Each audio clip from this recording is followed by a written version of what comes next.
Mas Muni, langsung saja nama Anda diseret-seret dalam kasus backing judi online yang ada di Komdiji, dulunya bernama Kominfo.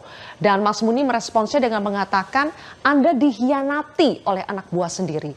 Pertanyaan saya, kenapa pengkhianatan ini bisa terjadi, Mas Muni? Begini, ketika saya masuk, ketika itu memang kondisi sangat tidak memadai, sehingga kita membuka diri untuk merekrut banyak pihak. Terus sampai satu titik ketika 6 bulan terakhir, tepatnya di bulan Februari Maret, saya berpikir bahwa ini persoalannya bukan sekedar di jaringan konektivitas saja, tetapi kunci dari persoalan ini adalah persoalan judi online ini adalah di sistem pembayaran. Karena itulah OJK, Bank Indonesia, dan juga PPATK harus bersatu baru dalam kasus ini. Tapi pertanyaan saya, kenapa sampai pengkhianatan ini bisa terjadi oleh anak buah yang Anda rekrut, Mas Muni? Dan kenapa pengkhianatan ini tidak disadari ketika Anda masih menjadi Menkominfo? Justru itu, memang dari 11 orang yang anggota Komdiji sekarang, itu sebagian besar sudah saya curigai, bahkan sebagian besar beberapa orang itu sudah saya pindah. Saya nggak tahu siapa yang menggalang siapa yang mempengaruhi siapa, sehingga Komdiji atau pegawai Komdiji ini bisa terseret dalam pusaran kasus ini. Begitu loh. Jadi yang Mas Muni rekrut secara langsung itu tersangka dengan inisial T dan AK? Oh bukan. T dan AK itu direkomendasi oleh T karena dia bilang bahwa ini hacker merah putih, hacker hebat, mampu men-take down 50 sampai 100 ribu. Seiring perjalanan waktu ternyata ketika 10 hari setelah saya sudah jadi Kominfo, kok terseret nih. Kalau beberapa nama yang Kominfo saya udah curigain memang sejak awal, makanya ketika saya menjabat saya udah nggak kasih peran lagi ketika itu. Dari awal saya udah curiga bahwa di Kominfo ini, di tim Kominfo ini ada yang bermain sejak awal. Bahkan berapa kali saya... Terus langkah yang Anda lakukan ketika sudah curiga apa, Mas Muni? Ya saya pakai indikator, tiap minggu harus lapor berapa yang sudah di take down dan laporkan segera ke PPATK manakala ada rekening-rekening yang mencurigakan. Nah, sekitar bulan Februari saya baru menyadari saya harus koordinasi dengan banyak lintas karena kuncinya adalah di sistem pembayaran. Saya bicara dengan OJK, saya bicara dengan Bank Indonesia, ini bank, payment gateway. Nah, saya konsolidasi dengan seluruh asosiasi fintech supaya tidak memfasilitasi perjudian online karena mereka main dengan e-wallet dan sebagainya. Sebelum ke sistem pembayaran ya, Mas Muni, ketika Anda sudah curiga, sepertinya ada permainan di internal Anda, apa yang Anda lakukan? Apakah tidak langsung diberikan sanksi atau misalnya melaporkan indikasi adanya permainan nakal di internal Anda kepada pihak yang berwajib? Beberapa saya sudah laporkan, tetapi ini kan soal bukti. Nggak bisa katanya-katanya. Beberapa itu dari 11 itu ada sekitar 3-4 yang kita udah geser di posisi yang vital. Dilaporkan ke mana, Mas Muni, waktu itu? Dilaporkan ke aparat penegak hukum bahwa ini saya udah curiga ini. Tapi kan kita nggak bisa, tanpa bukti kita nggak bisa. Ada beberapa nama itu, sebut aja DI, apa itu saya udah curigain dari awal. Begitu. Kalau yang T dan AK, Mas Muni sudah curiga belum dari awal? Karena mereka baru ditersangkakan sekarang. Kalau memang sudah ada kecurigaan dari awal, kan seharusnya sudah bisa ada langkah yang diambil kepada mereka. Begini, itu nanti biar aparat penegak hukum yang mengurai sejak kapan mereka bermain, mengamankan situs judi online. Karena buat saya itu jadi penting ketika sejak kapan mereka bermain. Tapi yang jelas ketika Mas Muni masih menjabat, sudah ada kecurigaan, sudah ada yang bermain di situ. Di dalam itu sejak awal sudah ada yang bermain. Dan Anda spesifik melaporkan itu ke penegak hukum ya? Penegak hukum di kepolisian, kejaksaan, atau bagaimana, Mas Muni? Yang pasti kita berkomunikasi. Di tempat saya ini saya curiga ada yang bermain.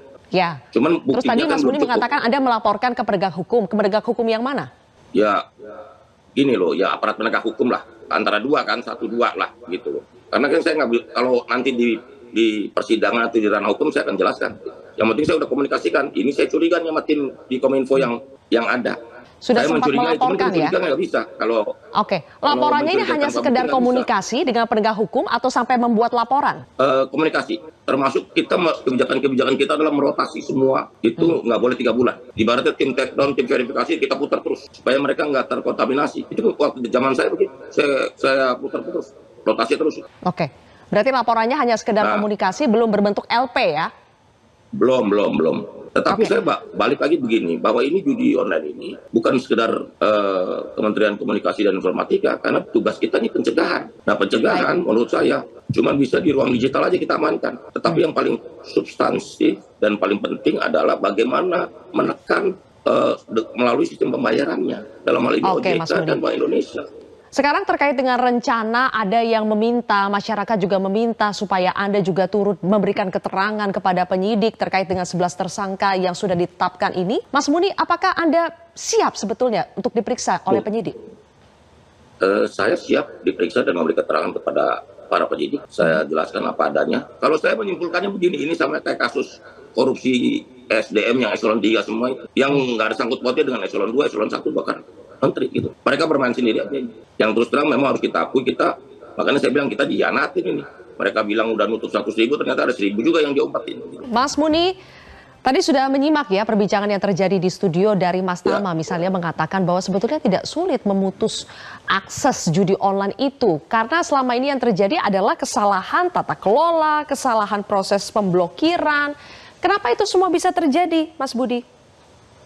Karena itulah ketika 6 bulan setelah saya menjabat itu di awal Februari, saya menyadari bahwa kuncinya bukan di sekedar aksesnya, tapi sistem pembayaran. Sekali lagi sistem pembayaran kata kuncinya. Kalau kita benar-benar berkomitmen untuk memberantas judi online, maka ruang sistem pembayarannya yang harus kita tutup.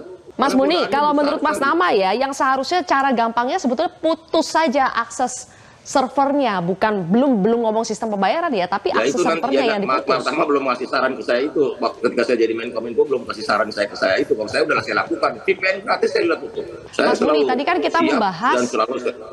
kita membahas apakah Mas Muni siap untuk dimintai keterangan oleh penyidik jika dibutuhkan, dan Mas Muni mengatakan siap. Saya sangat siap sekali, apalagi untuk tema pemberantasan judi online ini. Betul, tapi terlepas kalau tidak dipanggil sekalipun, Mas Muni, apakah akan ada inisiatif untuk menjelaskan saja daripada simpang siur, nama Anda juga dibawa-bawa terus, apakah inisiatif saja untuk menjelaskan langsung kepada penyidik? Itu ada kalkulasi yang lain kalau soal cara, tapi yang pasti prinsipnya saya sangat siap sebagai warga negara, saya siap menjelaskan secara lisan maupun tertulis, kronologis semuanya itu, begitu. Ini kan soal cara aja, soal taktik, soal cara bagaimana menyelesaikan ini semua. Biar aja, ini kita kan melihat ada usaha-usaha politik. Ini kan lebih banyak nuansa politiknya daripada hukumnya. Dan saya siap menghadapi semua risiko ini, nggak ada masalah. Baik kalau begitu. Terima kasih Mas Muni. Mas Tama? Ya. Mas Tama sih nggak kasih saran katanya pas Mas Muni masih menjadi Menkominfo. Coba disampaikan putus saja itu akses servernya. Dari tadi Mas Muni bicara soal sistem pembayaran. Assalamualaikum warahmatullahi wabarakatuh. Jumpa lagi dengan saya di Kem TV Channel. Barusan kita saksikan ya sebuah talk show atau acara yang mendatangkan mantan Menkominfo Budi Ari ya, walaupun secara daring atau ya secara Zoom ya, tetapi di sini ya, di acara ini di Metro TV ini Budi Ari kelihatan sangat gugup sekali dan ya bisa dikatakan gelagapan lah. Dibicara oleh host Metro TV ya, Sylvia Iskandar. Di sini Budi Ari kelihatan gugup, kelihatan tidak siap akan pertanyaan-pertanyaan yang diajukan oleh Sylvia ya.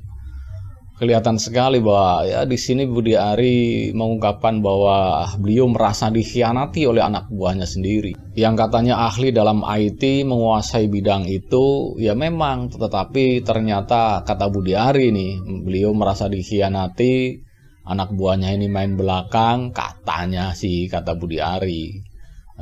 Apakah Anda percaya atau tidak ya silahkan Anda nilai sendiri. Tetapi itu apa yang diungkapkan oleh Budi Ari ya. Tetapi di awal-awal tanya jawab ini, Budi Ari terkesan tidak mengindahkan pertanyaan Sylvia ya. Masalahnya apa yang ditanyakan oleh Sylvia dijawabnya lain. Jadi seolah-olah ini nggak nyambung jawabannya. Atau memang Budi Ari sengaja mengalihkan pertanyaan dengan jawaban yang lain, atau memang nggak nyambung gitu loh, atau memang nggak ngerti yang ditanyakan itu apa. Atau memang karena dia itu gugup atau gimana, kita kurang tahu. Dan di sini Budi Ari katanya siap untuk dipanggil yang memberikan kesaksian atau memberikan keterangan terkait kasus judi online yang melibatkan 11 mantan anak buahnya nih, yang katanya Budi Ari dikhianati oleh anak buahnya ini. Dan di sini Budi Ari katanya sudah curiga, sudah mendeteksi, tetapi kok Kalau sudah curiga, katanya sudah melaporkan. Giliran didesak, melaporkan bagaimana? Melaporkan atau mengkonfirmasi? Ya, mengkonfirmasi. Kalau melaporkan kan tertulis dengan bukti-bukti yang lengkap. Harusnya kan seperti itu. Sedangkan ini bosnya loh, harusnya kelakuan anak buahnya tahu semua. Masalahnya kan yang memegang data bosnya. Tetapi ini anehnya bosnya nggak tahu. Hanya menduga-duga, saya udah tahu, sudah curiga. Tetapi tidak ada tindakan yang diambil di saat Budi Ari menjabat sebagai Menkominfo.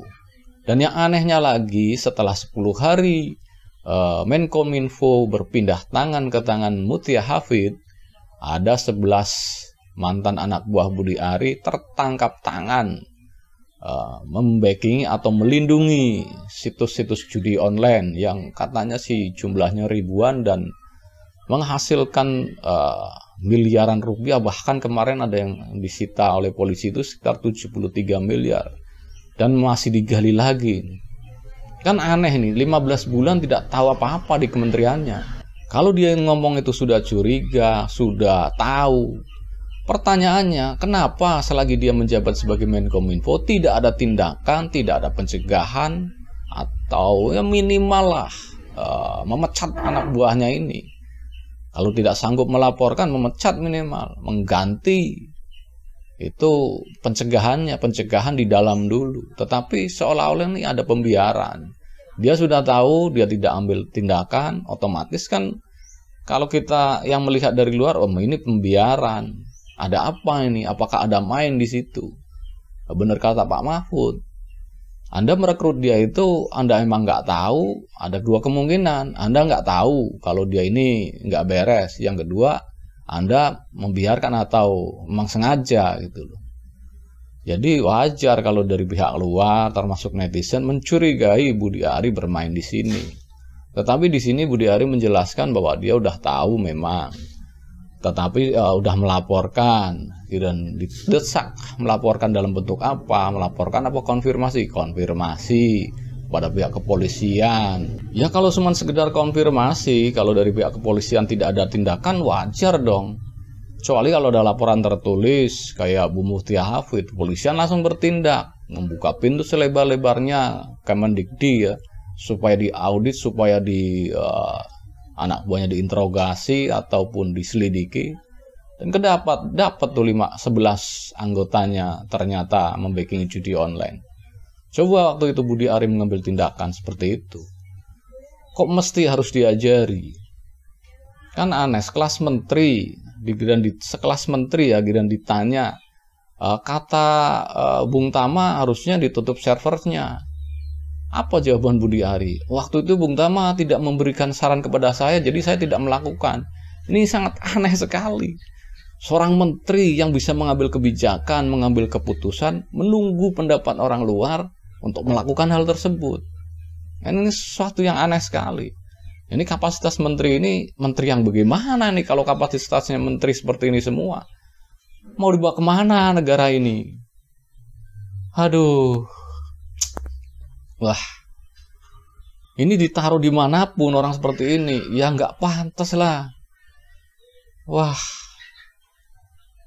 Ya, SDM-nya aja maaf ngomongnya kurang ini.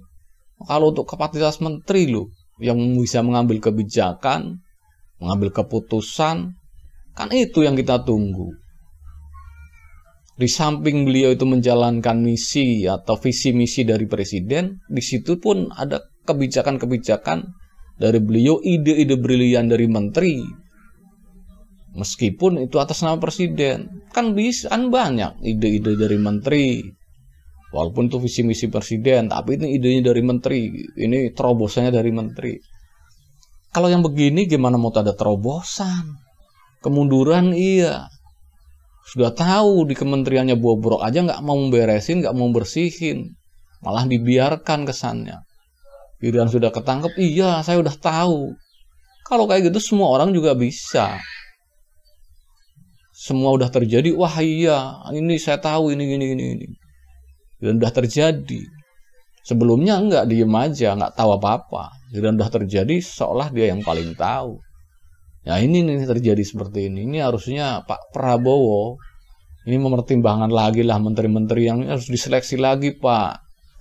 Aduh, kalau menterinya seperti ini semua, wah, kacau negara kita, Pak. Bapak yang kalang kabut nanti kalau anak buahnya melempem semua kayak gini. Imbasnya ini ke pucuk pimpinan teratas, yaitu Presiden Prabowo. Pasti akan dibawa-bawa. Masalahnya Pak, beliau sendiri yang memilih. Itu loh. Nah, begitu juga ini Pak Budi Ari, anak buahnya tertangkap. Harusnya dia bertanggung jawab. Harusnya dia itu dengan sendirinya sebelum dipanggil, dia harusnya kooperatif langsung ke penegak hukum, menemui penegak hukum, ya siap diperiksa. Anak buah saya, mantan anak buah saya tertangkap. Saya ingin membersihkan nama saya. Coba cek periksa, selidiki semua. Saya ingin nama saya bersih. Kalau memang tidak berbuat atau tidak bermain, itu giliran ditanya, kenapa enggak Anda tidak berinisiatif untuk mendatangi kepolisian untuk mengklarifikasi segala macam. Wah, itu kan soal cara segala macam berkelit. Udah tanda-tanda wajib diperiksa ini orang seperti ini. Jadi untuk penegak hukum ini momen yang sangat tepat untuk memeriksa Budi Ari. Bahwa dia memang mengatakan siap diperiksa, siap memberikan keterangan, tinggal panggil saja penegak hukum. Terutama dari Kapolri katanya siap memanggil. Nah, ini orangnya udah siap diperiksa. Jangan nunggu beliau datang. Ditawarkan datang aja masih menawar lagi. Wah, enggak, itu soal cara aja. Jadi ya, bagi Anda yang menonton video ini, ya silakan Anda simpulkan sendiri. Dari cara berbicara, cara menanggapi pertanyaan, ditanya apa jawabnya apa, harus digiring dulu. Ini, aduh, Anda kelihatan sekali kualitas cara berpikir orang ini seperti apa. Itu saja. Oke, mungkin cukup sekian dulu reaction video dari saya. Kalau Anda ingin berkomentar, silakan tulis komentar Anda di kolom komentar yang tersedia ya. Dan bagi Anda yang belum subscribe, silakan subscribe supaya dapat bonus tontonan video terbaru setiap harinya dari Camp TV Channel. Wassalamualaikum warahmatullahi wabarakatuh. Salam waras.